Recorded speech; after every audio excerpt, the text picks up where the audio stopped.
For decades, life expectancy was increasing steadily in Scotland and in most other countries, but over the last few years this has stopped, so life expectancy isn't getting better anymore. It's sort of levelled off or even starting to decrease, and we're doing a lot of research to try to understand why that's happening. So there's been an increase in people dying from drug-related deaths, and because they tend to affect younger people, so if something kills people in their 40s, for example, that has a bigger effect on life expectancy than something that kills people in their 70s or 80s.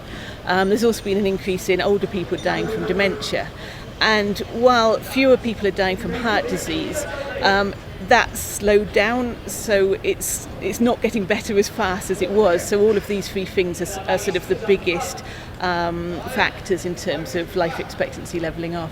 Causes of death have been changing quite a lot in the last few years. So the number of people dying from heart disease or cerebrovascular disease, which is mainly strokes, has I think roughly halved just since the turn of the 21st century. It's a really big change. Whereas the number of people dying from dementia has been increasing really fast over the same period.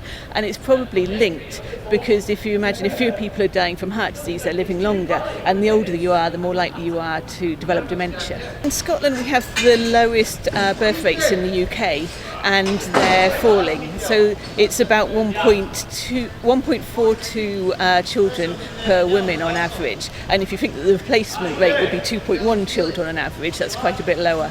There are quite big shifts in how and where people are living in Scotland.